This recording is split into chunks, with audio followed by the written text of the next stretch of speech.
அம்மாவர்களை அன்பை சமர்ப்பிக்கின்றேன். இந்த உலகம் யாருது அப்படின்றது மக்களுக்கு தெரிவிக்கணும்னா அது யாரால முடியும்? சட்டத்தால் மட்டும்தான் முடியும். ஆனால் சட்டம் இந்த உலகத்தில் வெளியே காமிக்கவே இல்லை ஒரு விஷயத்த. அப்படின்னா இந்த உலகத்தை படைத்த ஒரு விதவி பெண். விதவி பெண்ணுனா யார்? நீதி தேவதை தான் அந்த பெண்ணு. அந்த பெண்ணு தான் பாரத மாதாவாக இந்த உலகத்தில் வைக்கிறாங்க. ஒரு ஒரு விதவை பெண்ணுன்னு இந்த உலகத்தில் சொல்லக்கூடாதுன்றதுக்காக பாரத மாதான்னு சொல்லி ஒரு சிங்கத்தை வைத்து அது பின்னால் தான் இந்த உலகமே இழங்குது.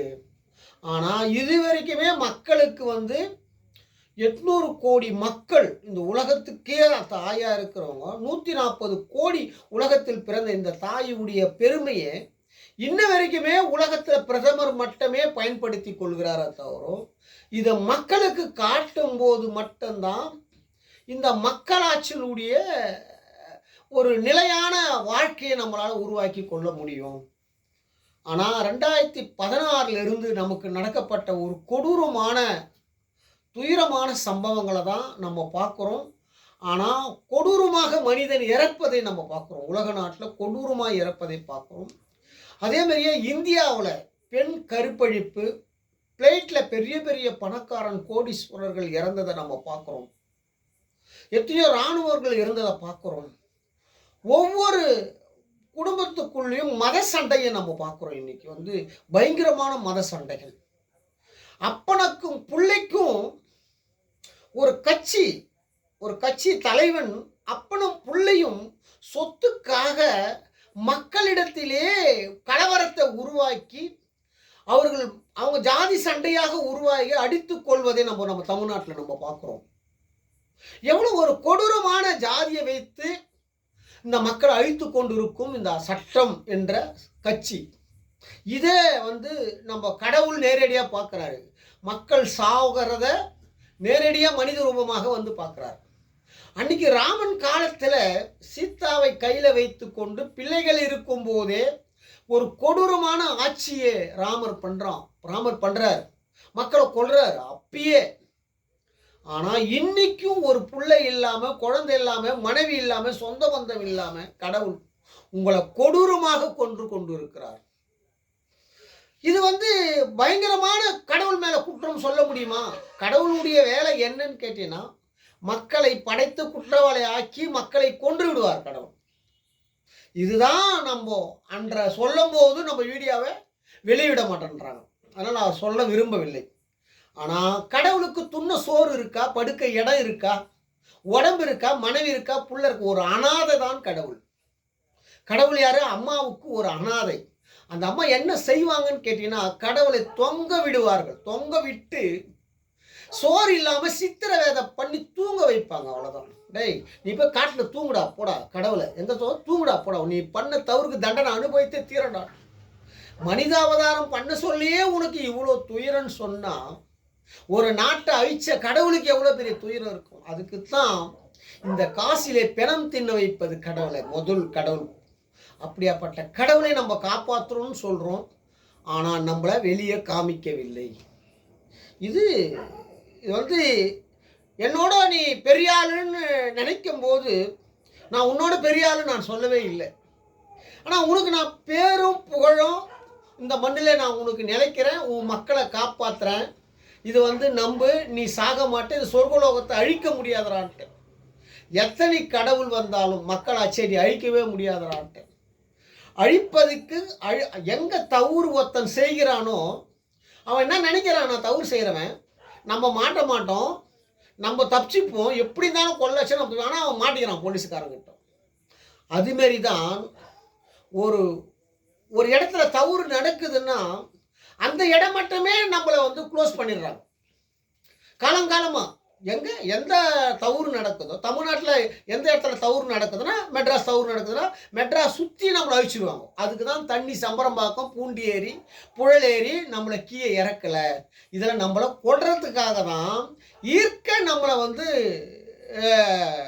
இவ்வளோ பெரிய தண்டனையை நம்ம உருவாக்கி வச்சுருக்குறோம். நம்மளுக்கு என்னைக்கு இருந்தாலும், இன்றைக்கி இல்லை, இன்னொரு கொஞ்சம் நெருங்கிட்டோம், நம்ம ரொம்ப நெருங்கிடுச்சு. இன்னொரு 6 மாதம் தான் நமக்கு டைம், எலெக்ஷன் வரைக்கும் தான். எலெக்ஷன் முடிஞ்ச அடுத்த ஆண்டு ராவணன் வந்துட்டான். ஃபஸ்ட்டு ஒரு ராவணன் வந்தான் தமிழ்நாட்டில், கொரோனால சாவச்சான், மொத்த பேரையும் சாவச்சான். இரண்டாவது ராவணன் வந்திருக்கிறான். யாரு? விஜய், இரண்டாவது ராவணன். ஆரம்பத்திலேயே அவனுடைய பாருங்க, அவன் மொத்த விஜய் கால் வச்ச உடனே அவன் ரசிகன் ஹார்ட் அட்டாக்ல காலி 4-5 பேர். அதுக்கப்புறம் முதல் மாநாட்டில் காலி, 2வது மாநாட்டில் காலி, கரூரில் காலி. ஆனால் ஒரே ஒரு இடம் ஜெயிக்காத போதே இவ்வளோ பேர் செத்தாங்கன்னு சொன்னா, அப்போ அவன் ஜெயிச்சானா நாடு என்ன ஆகுனா பாரு. இதான் கத்திப்படத்தில் காமிச்சான். விஜயால மக்கள் சாவாங்க, ரஜினியால மக்கள் சாவாங்க, கமலு சிலையோடு தண்ணியில் மெதுப்பார். இது தெரியுமா? இவனுக்கு 2 பேரால நம்ம தமிழ்நாடு அழிய போகிறான்னு சொல்லி எழுதி வச்சிட்டான் சினிமாவிலேயே. இது யாருக்குமே தெரியல. ராவணன் 2 பேரும், அவன் பணத்துக்கு ஆசைப்பட்ட ராவணன், இவன் பதவிக்கு ஆசைப்பட்ட ராவணன். நான் என்ன சொல்றேன்டானா, முதலமைச்சர் எத்தனை வருஷம் எத்தனை ஆண்டுகள் இதுல பயிற்சி பண்ணியிருக்கிறார் பாரா. தமிழ்நாட்டு முதலமைச்சர் ஆகிறதுக்காக, அவருடைய சக்தி அவருக்கு வர்றதுக்காக எவ்வளோ போராட்டங்கள், எவ்வளோ பிரச்சனைகள், எவ்வளோ ஜெயிலுகள், எவ்வளோ அடிதடிகள் சந்திச்ச பிறகுதான் அவர் அந்த இடத்துக்கு அந்த சக்தி வருது. நேற்று காலையில கட்சி ஆரம்பித்து இந்த நாட்டையே ஆளும் நினைக்கும் போது அவனை சுத்தி எவன் நம்பி இருக்கிறானோ அவனான் கொள்வதற்காக இது உருவாக்கப்பட்டதுராட்ட. எந்த சினிமாக்காரன் நம்மளை காப்பாற்றனானோ அதே சினிமாக்காரன் மூலியமா நம்ம செத்து போனோம்னு ஏதுறான் மேல. விஜயால நம்ம எல்லோருமே அழிய போறோம்டான்ட்டு 2 ராவணன், ஒரு ராவணே நம்மளால தாங்க முடியல. இன்ன வரைக்கும் கொடநாடு விவகாரம் என்னாச்சு? இன்ன வரைக்கும் முதலமைச்சரால வெளியே சொல்ல முடியல. சசிகலா வாழை திறக்கிறாங்க, செங்கோட்டையன் வாழை திறந்து கொடநாடு ஏன் சிபிஐ வைக்கலன்னு கேட்கிறாரு. இவ்வளவு நாள ஏன் எங்கடா போயிருந்தீங்க நீங்களான்னு கேட்கிறேன். உங்களுக்கு ஆதரவு இருக்க சொல்ல கொள்ளடிக்கிறன்னு துணை இருப்பீங்க, உங்களுக்கு ஆதரவு இல்லாத போதுதான் உண்மையை சொல்லுவீங்க. ஆனா இன்ன வரைக்குமே வெளியெடுக்க முடியவில்லை. ஆத்மாதான் இந்த உலகத்தை ஆளுது.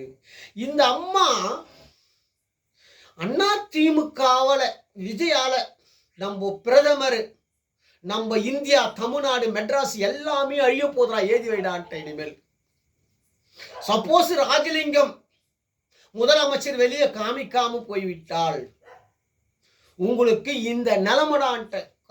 காலமா ஒன்று சொல்றேன்டான்ட்ட. எத்தனை வாட்டி சொல்லிட்டேன். நவாப்பை அடக்கன ஒரு நாடுடா இது இந்தியாவில் தமிழ்நாடு. வெள்ளைக்காரனை அடக்கன நாடுடான்னு சொல்லிட்டேன்.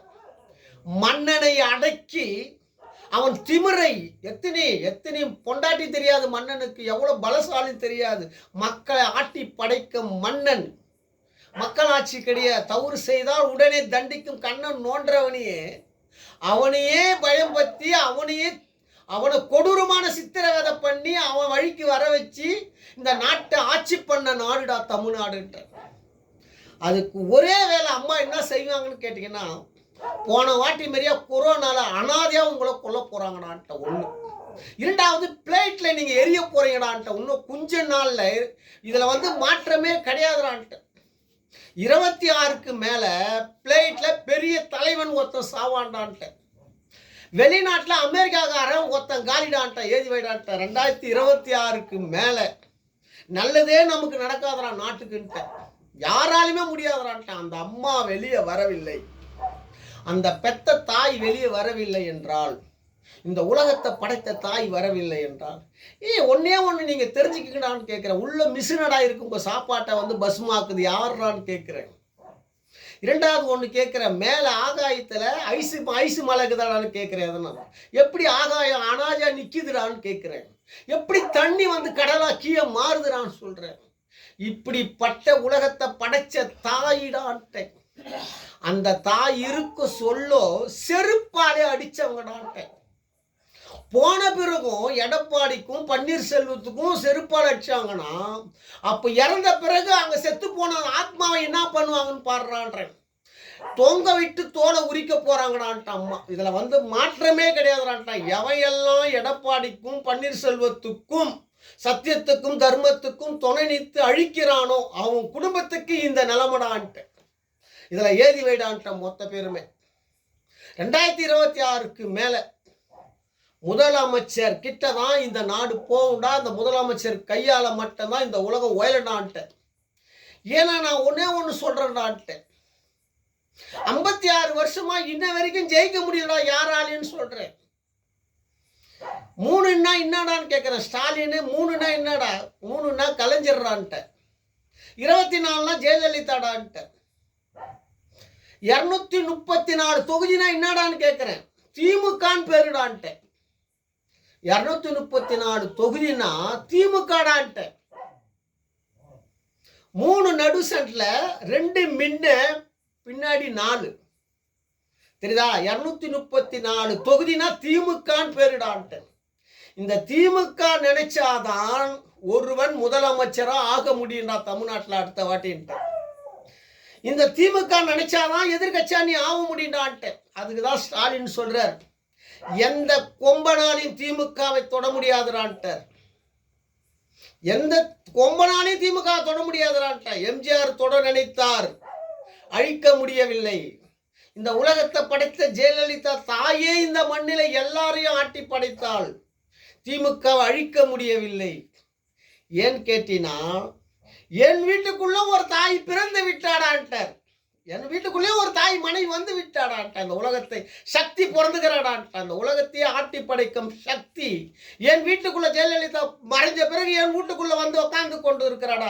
தொட்டவெல்லாம் திமுக தொட்டவெல்லாம் செத்து தானே போவானே தவிர அவனால் ஆட்சி பண்ண முடியாதுடா. திமுக தவிர வேற யார் போட்டாலும் செத்து போயிடுவான்டான்னு சொல்றார் நம்ம முதலமைச்சர். நிச்சயம் நம்ம முதலமைச்சர் தமிழ்நாட்டை மட்டும் காப்பாற்ற இந்த மண்ணிலே பிறக்கவில்லைடான்ட்டு.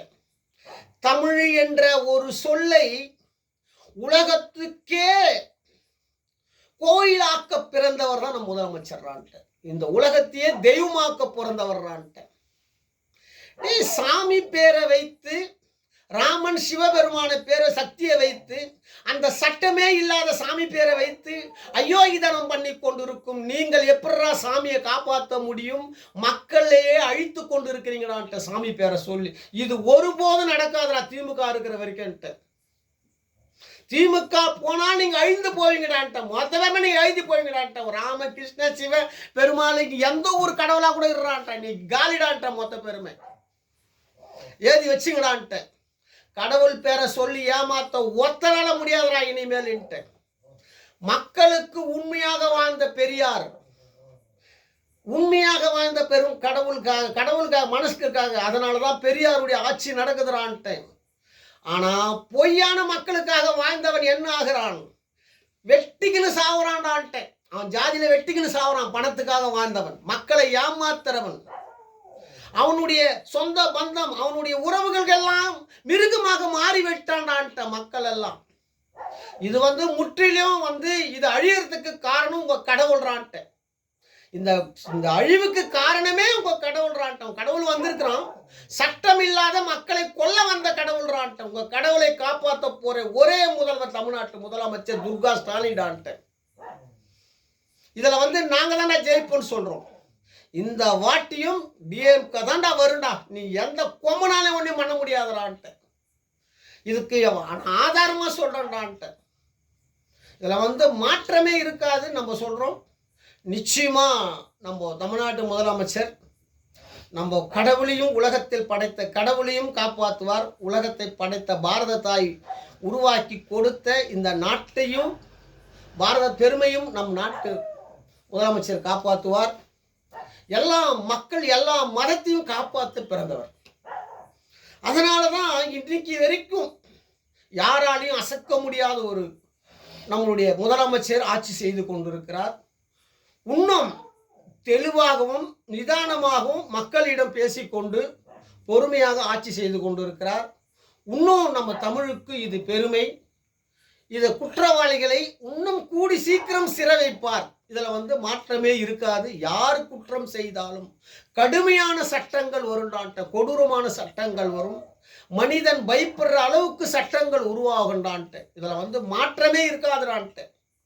தப்பு செய்யறவன் அந்த இடத்துலயே அவனை தண்டிக்கிற காலம் விட்டதுறான்ட்ட. இனிமேல் ஒரு பெண்ணை தொடுறான்னு சொன்னா அந்த இடத்துலயே அவனை தண்டிக்கிற காலம் வந்துடுண்டா. இன்னும் கொஞ்ச நாள்ல மன்னராட்சி வந்துடுண்டான்ட்டு.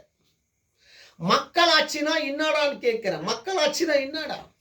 நீ ஜெயிச்சாதான் மக்களாட்சி, நீ ஜெயிக்கவில்லை என்றால் மக்கள்ல நீ ஒருவன் தான் சொல்லிட்டேன். எதிர்கட்சியா இருந்தாலும் மக்கள்ல நீ ஒருவன், ஜெயிச்சாதான் நீ மக்களாட்சி. ஜெயிக்காதவன் இந்த சட்டத்தை கையில் எடுத்து விட்டான்டான்ட்ட. இதை முற்றிலும் அழிக்கணும்டான்ட்ட. இன்னும் கொஞ்ச நாள்ல இதை அழிக்கலன்னா நாட்டில் 10 வயசு பையன் நம்ம சட்டத்தை அழித்து விடுவான், நம்ம நாட்டை அழித்து விடுவான்டான்னு சொல்ற 5 வயசு பையன். அந்த நிலைமைக்கு நம்ம நாடு போய் கொண்டிருக்கிறான்ட்ட. இதை முதலமைச்சர் கண்டிப்பாக சட்டத்தை மாற்றுவார். நம்ம பிரதமர் சட்டத்தை மாற்றுவார். வந்திருக்கிற கடவுள், அவர் கடவுள் என்று உலகத்துக்கு தெரியாது. நம்ம முதலமைச்சர் நிச்சயமாக மாற்றுவார் என்பதையும் தெரிவித்துக் கொள்கிறேன். நம்ம இவ்வளோ பெரிய ஆளுக்கு வந்துக்கிறோம் இந்த இடத்துக்குன்னா அதுக்கு கடவுள் தான் காரணம். அதுக்கு பாரத பிரதமருக்கும் நம் தமிழ்நாட்டு முதலமைச்சருக்கும் என்னை இந்த அளவுக்கு பேச வைத்து எனக்கு இவ்வளோ பெருமை தடவி தந்த புத்தம்பாக்கம் சக்தி இருக்கும் துரையாத்தா என்ற அம்மாவுக்கும், மேலிருந்து கொண்டு எனக்காக கதை எழுதி கொண்டு, வசனங்கள் எழுதி கொண்டு, பாடல் எழுதி கொண்டு, என்னை சினிமா துறை மூலியமாக என்னை உலகத்துக்கு வெளிக்காட்டி எவ்வளோ தொலைவுக்கு என்னை கொண்டு வந்த மேலிருந்து கதை எழுதி கொண்டிருக்கும் என் பாரத தாயாகிய ஜெயலலிதா, என் தாய்க்கு என் மனமார்ந்த அன்பையும் நன்றியும் தெரிவித்துக் கொள்கிறேன். சக்தி துர்கா அம்மா வந்திருக்கிறாங்க. அந்த தாய்க்கே நான் வணங்குகின்றேன். அந்த தாயால் தான் நம்ம இவ்வளோ பெரிய அழிவில் இல்லாமல் மக்கள் எல்லாம் நம்ம எல்லோரும் சந்தோஷமாக இருக்கிறோன்னா அது கலாச்சார சட்டம் தான். அந்த அம்மா அந்த கலாச்சார சட்டத்தில் இருப்பதனால தான் நம்ம இவ்வளோ பெரிய அழிவிலேயே இருந்து நம்மளை காப்பாற்றிருக்கிறாங்கன்னா அந்த அம்மாவுடைய அருள் தான். அந்த அம்மாவுக்கும் துர்காசலி அம்மாவுக்கும் என் மனமார்ந்த அன்பையும் நன்றியும் தெரிவித்துக் கொள்கிறேன். மக்களால் நான், மக்களுக்காக நான். இன்றைய சட்டம் நாளைய மாற்றம்.